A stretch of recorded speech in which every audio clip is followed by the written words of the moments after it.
Doc is back. Welcome to Medically Speaking with Dr. Winston Alexis, hosted by Tyrone Robertson. Join Doc and his guests as they discuss healthcare and the Caribbean community every Thursday at 11:30 a.m. Eastern Standard Time on caribcast.tv, Apple Podcasts, Google Podcasts, and most other popular podcast platforms. Welcome, ladies and gentlemen, to Medically Speaking with Dr. Winston Alexis. I'm your host, Tyrone Robertson, and Doc, you're back. Yeah. Oh, I'm back for good. You hear that? Write that down, folks. Back for good. Right? It's the show that I had on the radio station. I didn't realize how much it meant to me and the public. Because when we decided to pull apart, me and the radio station, we decided there's no sense carrying it on anymore. I was kind of happy because me and Mr. Barnes had done that show for 25 years. I cannot believe it. 25 years. 25 years every Thursday. And the only Thursday I take off, I never used to go Thanksgiving. And Winston cussed me all the time because he had to go. But That's impressive. Thanksgiving is a Thursday, and the show was on a Thursday. That's right. So the only time I missed, unless I had surgery or some emergency come up, was Thanksgiving. Well, and of course impressive. Christmas. Yeah. That's very impressive, Yeah, Doc. I must say that you would have done and continue to do a really impressive service to the community. Right. And on behalf of the community, I thank you. All right, yeah, man, you're welcome. But, it's all about, it's not just all. In America, you learn one thing. There's business in everything.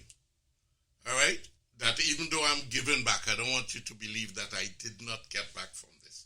I got personal satisfaction because I've always wanted to give back to the community. And at the same time, let me put it this way, it didn't hurt my business. Actually, it helped it quite a bit, especially in the early stages. When I was now building the practice back 25 years ago. As a matter of fact, a lot of people didn't know how to start, and it's an interesting story. I think it's worth telling. Mary Garth was my patient. I didn't know anything about WAVS. And after a couple of times, she said, of course I knew about her. Very few people my age back in Jamaica that don't know about Mary Garth. Yes. She said, would you like to come? You answer my question so clearly. Would you like to come on the morning program? She used to be there early in the morning. So I said, me? All right, I'll come. And we talked and we laughed, just like me and you doing, Tyrone. Next thing I know, she called me and told me, would I like to come back again? She said, yeah, the people are asking, who was this person? And I went back a second time, and before you know it, I was locked into something where I'll be going there every Thursday. So it started kind of, and then eventually we had one other person, and then I hooked up with the mighty one, Mr. Winston Barnes, who really have taught me a lot about this business. And he's good because he made me feel so comfortable on the mic on the other side and plugged me along until we used to joke with each other. A lot of times when I show up, Winston said, well, you didn't. I say, yeah, but you could answer these questions now. You hear me answering them for 25. And he used to say, that means you could run your own program. Yeah. So, and I realized now I really missed it. And I realized I can give back and get some personal enjoyment from doing it. Very good. Very good. So you are introduced to this business by stalwarts in this, or of this business. I was trying to slip that in. I didn't realize. I ain't only ordinary doctor boy talking on the radio. I've had extremely good coaching, and then I have people like you who are not on the radio, but been around this kind of business for quite a while. So I have somebody to hold my hands again too. Well, Doc, I'm a lucky guy, I think you'll be holding my hand through this process. Well, sometimes that's the best way to have these things. So it's pure. Indeed. Right. Indeed. It's not clouded by what we know from before. So Doc, Medically Speaking with Dr. Winston Alexis. It's a podcast. It will be a weekly podcast. It will be aired or published every Thursday at 11:30 a.m. That's your time slot. That's right. The time you. The same time. The thought they could have get rid of me, but I'm back at 11:30. So talk to us a little bit about the format that you'll be taking with the program. I'll take a minute, but I'll explain to you. It was a question and answering questions on TV, but on radio. What Mr. Barnes and I realized about, I think it's about a year ago, or maybe a year and a half, our listenership became a little more sophisticated, people who understand a little more, and wasn't the kind of, wouldn't, like me, to call a radio station take a lot of guts, and to be able to talk. So a lot of them, we noticed, rather listen. As a matter of fact, rather than calling in, they would call Mr. Barnes like on Monday and say, man, why don't you and Doc talk about high blood pressure? So we realized maybe there's more to gain. Of course, we'll have some questioning down the line where you can come, but the whole idea is I know what our community should be educated on. I know it because why? I'm doing this 50-something years. My clientele has been 90% West Indian and about 85% Jamaican out of that 90. You know, so I know the needs. I know the culture. I've lived in it. Right? And let me later on we have to talk a little bit about what we should have learned from this pandemic. Absolutely. And if you're going to live in America, every experience needs to be a learning experience. Take something away from it so you don't get caught like this ever again. We shouldn't get caught with that. The first crisis I was in this country was the gas shortage. Mm-hmm. When Iran and them start cutting off our oil, I was back like in specialization. And the lines and the lines and the lines. Right? So I made some adjustments after that. We always kept a place where you could get some quick. And we don't wait until the catastrophe happens. You have to be smart enough to listen to the news, know it's coming, and run out there and prepare yourself. So the point is, I want to discuss the first thing, what has my community learned from this coronavirus? Okay? But the whole idea is I want to give back. My father was that kind of man, and I guess that's where I got it from. Like Teddy, a good friend of ours was talking about Thunderbolts, the football team that I started down in North Miami with very ordinary people, just like I had a team in Jamaica, very grassroots people. Because I came from grassroots. My father is a tailor with about 12 children, but an ambitious, smart man. So I feel comfortable. I like being around ordinary people. You have been around me for years. Have you seen me with too many nose up in the high society? And when we do, you certainly bring them down to Bring them down to... Imagine I could talk about flanker in Montego Bay. That's where my team come from. You know, flanker. Jesus. But they loved me in flanker. All the little youth of them loved me because, again, there's something apparently that people see in me that attract them. You're a community person, Doc. I mean, anyone who has interacted with you knows that you are about the community.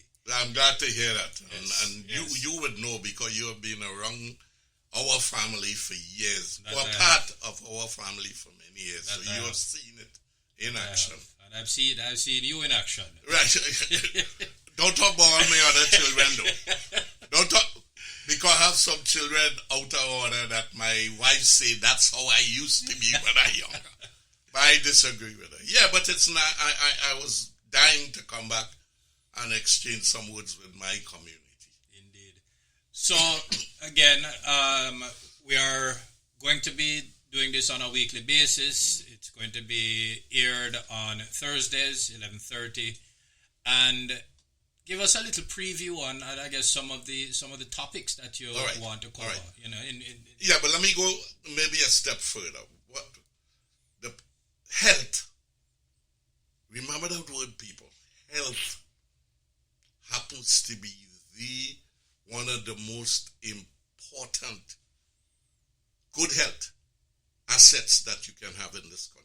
I know they talk about wealth, money. You could win $260 million and you're in a car crash and break your back and you're in a wheelchair. What good is it doing you? Remember the Superman who was, I forget his name, paralyzed in a chair? Christopher Reeve. Right. $1 billion. He would give away all of that just for good health.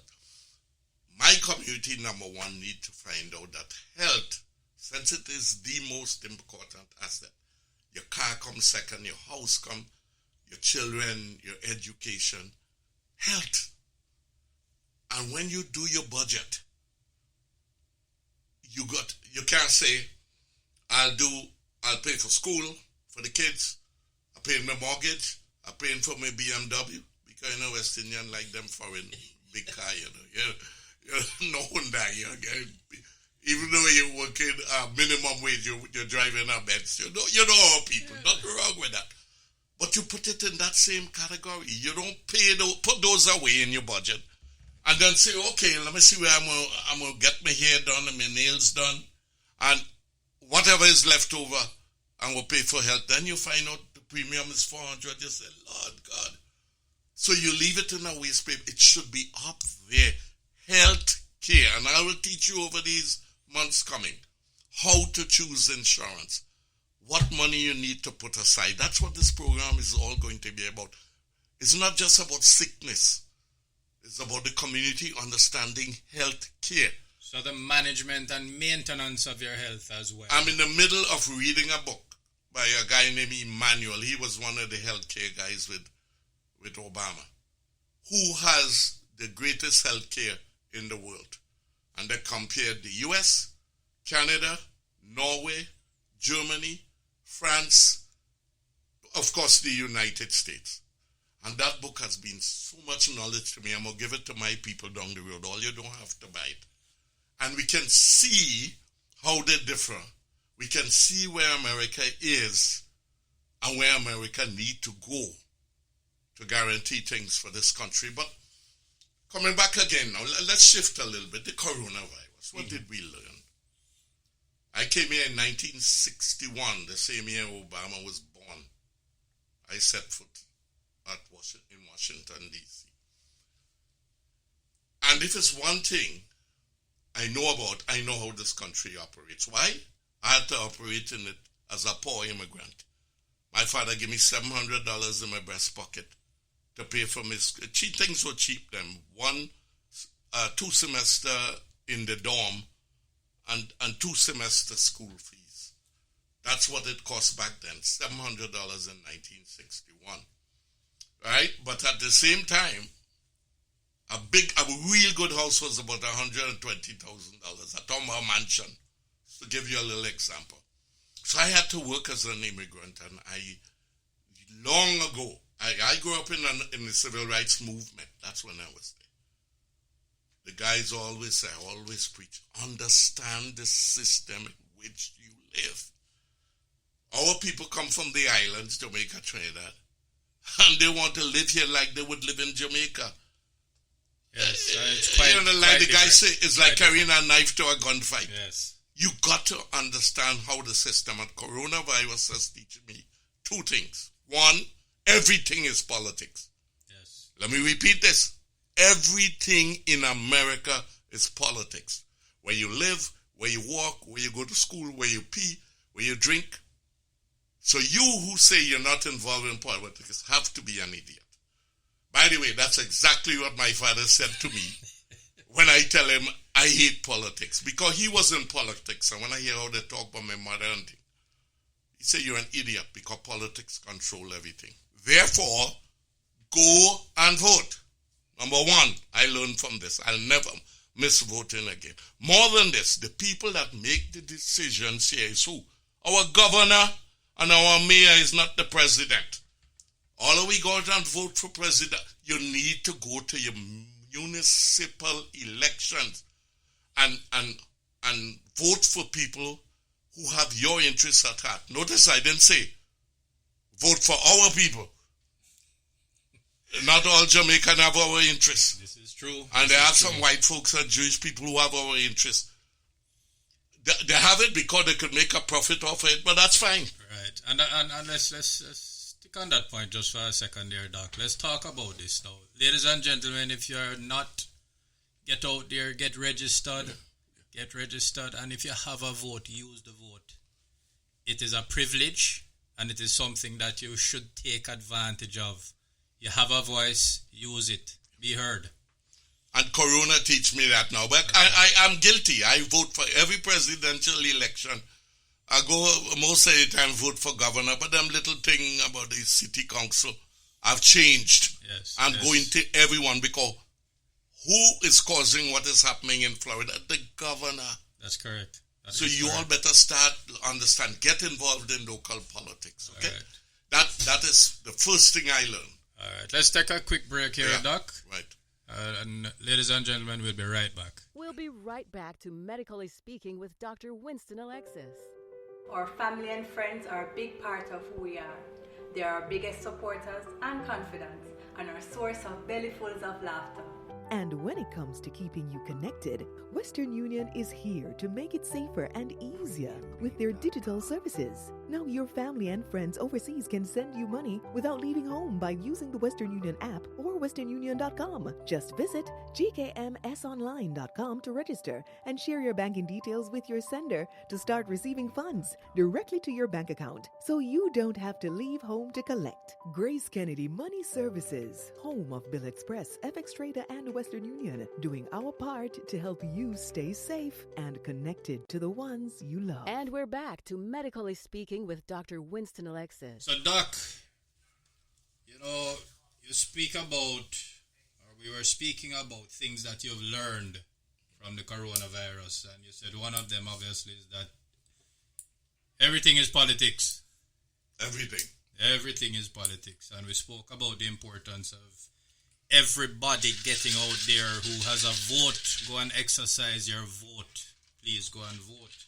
So you said there was a second thing, Doc. Yeah. What was that? Well, this is something I knew before, but it become accentuated during this, is that communities are important.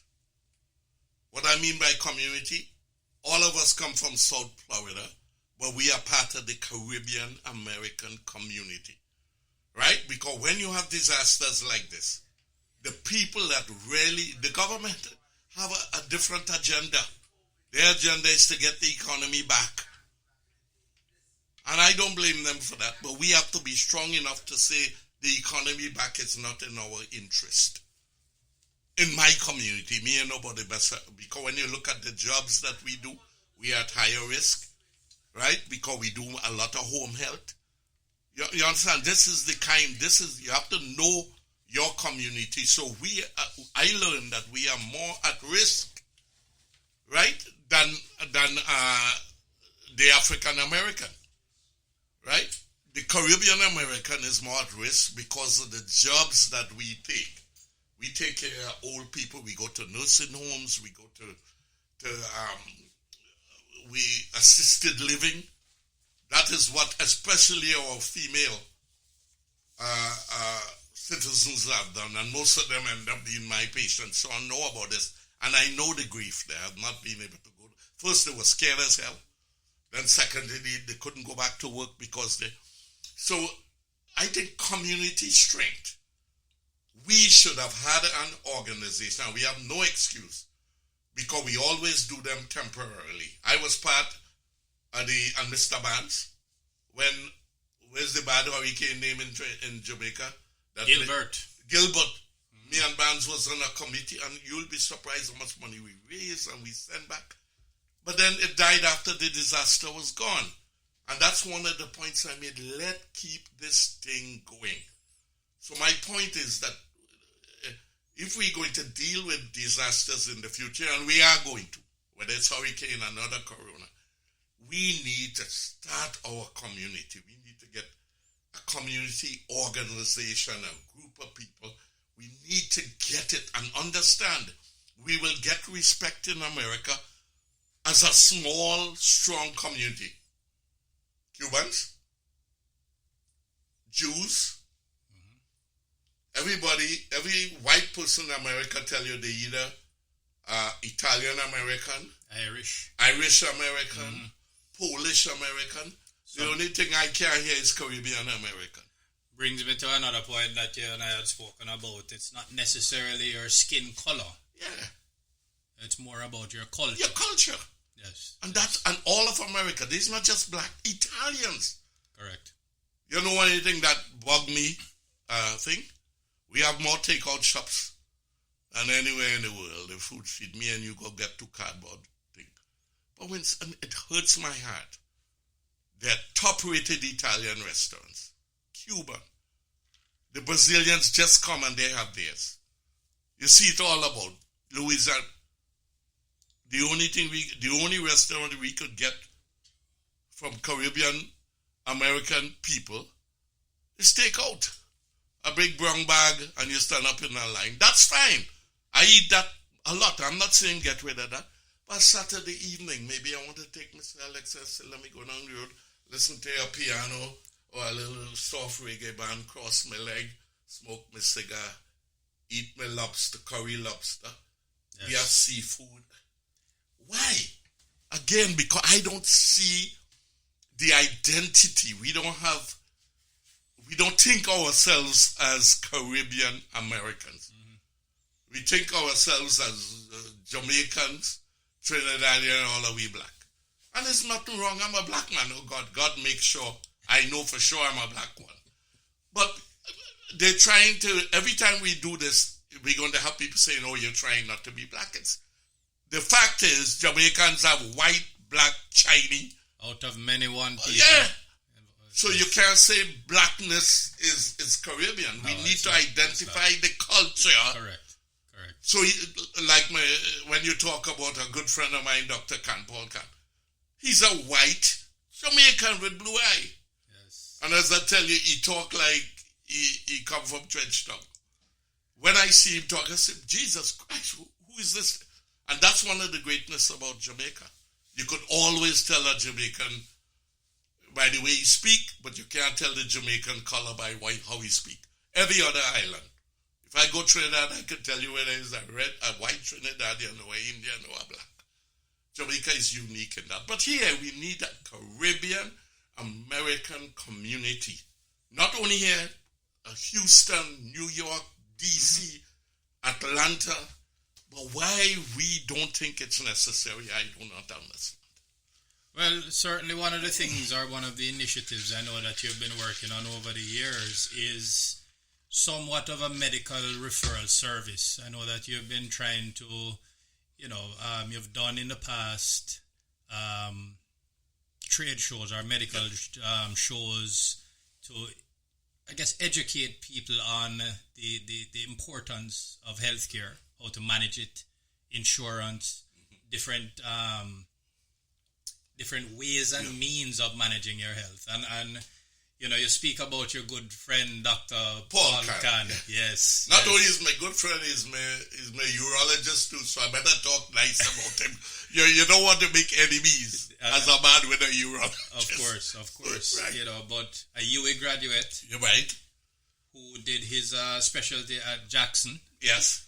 And who scored the highest in neurology in America. On his boards.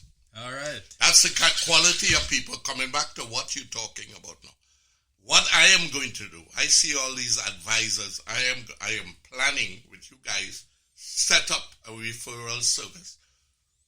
If it's one thing, after 50-something years in one community, I've always dealt with Caribbean, whether it's DC here or when I went back to Jamaica. I know the kind of physicians we need. Right? And my first step is we're going to start an organization. I see it being done for insurance, everything else. I'm going to do one for health, where we will set up an advisory service where you can call and you can get well-educated, good, nice, Caribbean-friendly.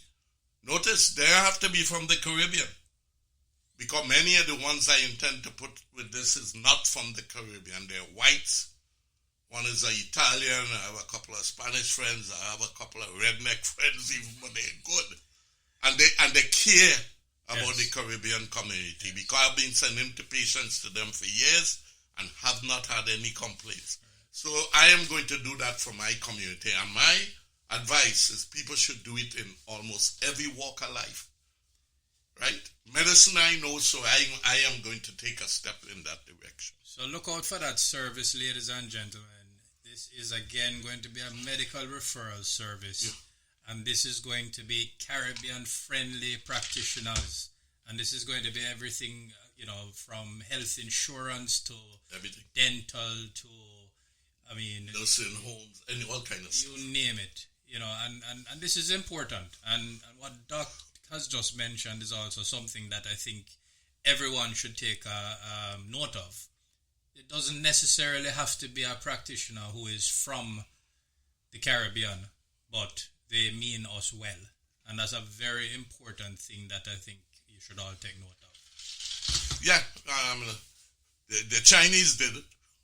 Look at the Chinese restaurant, food, oh my God, and we have so much to offer. We are smart people. We like to enjoy ourselves. We party better than everybody. We are just a bubbly people. Right? And we have something to add to this culture. We certainly do. As a matter of fact, we have. The amount of white friends I have who ask me, what's that jerk pork? I wonder where all you learn that from. They like jerk, oxtail. Let me tell you, the Caribbean, the community. Yes. In here, that's a good example. They are not Caribbean people, but boy, they will chase down a Caribbean food store, right, or the music. The joke festival full up all the time with a whole bunch of people. So, but it's come back to the same point, too. We need, I can't repeat this enough, and I'm going to be doing it over the years, or you're going to get sick of it. Community. I too old to get involved. Somebody need to. And I have a piece of advice to give you. Caribbean people like church. That we do. Form it around the church. Mm-hmm. I know once I study my people. Church, right? Black people and Caribbean people, everybody go to church. The church is a part of the culture. Not just Jamaica, all of the Caribbean, same thing. So that's what I hope. And then we'll swing it back to, hopefully, I know I'm holding you out on a string here. We'll get back to health eventually. Get rid of the politics now and talk about health. So, ladies and gentlemen, this is really an introduction to what you can expect on the show on a weekly basis. Though it's called Medically Speaking with Dr. Winston Alexis, it is really about healthcare, but it is also about the community. Now we're talking. It is about the community. Yeah. And, it's something that's very near and dear to Doc and myself. Yeah. I spend quite a bit of time in the community, more so on the entertainment side, not so much on the health side, but it's very, very important. Health, to me, I am a product of the Caribbean, and let me tell you, I have the hypertension, and, I knock on wood, I manage it very well, but there's so many people who don't, All right, I'm glad you bring that up.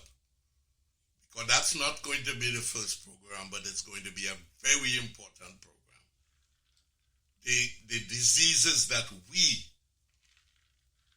get more often than everybody, and I don't want to hear, oh God, it looked like we get everything. Count your blessings. You should see the other kind of disease the other people get. You see them thing with 10-headed, they have some strange diseases. We are lucky in that we get this, but it's not we alone. Every ethnic group have their own set of troubles.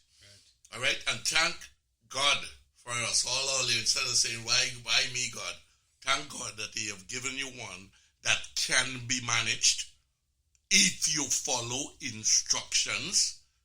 Diabetes is a chronic illness that you could live to be a ripe old age. high blood pressure is a disease you can live to be a ripe old age. Prostate cancer you don't have to have. According to the ones that we tend to get. Breast cancer in this country is only black women dying from it now. Why? We don't get checked up the proper way. So we need to identify our diseases, right? As a matter of fact, I'm giving you here right now the plan I had if I was going back to Jamaica to live. But Mrs. Zay says she ain't going to Jamaica. And that's tough because she's the Jamaican. Can you believe this? The Trinidadian want to go back. No, but again, I'm talking about for the healthcare system. They're doing it wrong in Jamaica. Why?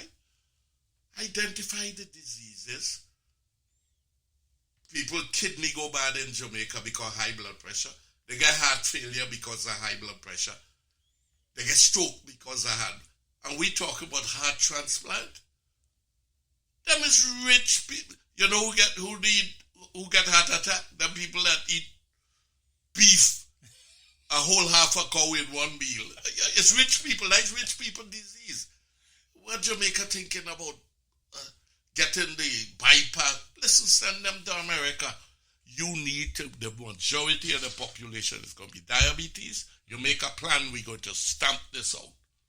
Cervical cancer, 10 years it gone. Diabetes, everybody out of control. 90-something% of Jamaica healthcare budget should be prostate, high blood pressure, sugar. I know what I'm telling you. This is what our people die from. The masses. Yes. Now, the fortunate few. Right? I had to throw some word to Paul, like Paul and them rich Jamaican people. They eat, and they get heart attacks. Eat well. Yeah, I get, honestly, could you remember anybody back home who have heart attack? No. You get stroke, heart failure, kidney failure, diabetes, all of that is heart attack. But that is what I'm talking about. But coming back to our community, there is nobody who have high blood pressure in this country who should know every single thing about it. That's right. When they come into the office, they should be able to tell me. Because one good thing about America, information is available. That's right. If you have high blood pressure, read up everything on it. So when you go into your doctor, you could have a sensible conversation with that. I had prostate cancer. There's nothing I don't know about prostate. My father happened to die from it too. My big brother had it. Guess what? It's very common in black people, and it's probably a genetic agreement. So, but the first thing though, the first show, other than this, the average weight gain during the coronavirus is 16 pounds. So we're going to talk about fat and obesity. I getting a guest to come who's not me. I getting a guest who is one of the geniuses, a black young man, African American, good, who is going to come and talk about why obesity is a problem, not only for us, probably for all of America, and how we can battle it. Well, just so you know, Doc, since coronavirus, I've actually lost 16 pounds. Well, me too, you know, because I'm grieving. But people eating. Oh God, I think my family went through about 300 donut. I mean, what's the thing Einstein sell? Bagels. About 300 bagels. Every morning is bagel and egg, and then you probably cook a big demijohn full of soup with all kind of thing. No, but I heard that on TV. I didn't know that they're talking about country-wise, not just... Yeah, right. I think it's like 16 pounds. Wow. That people gain during the...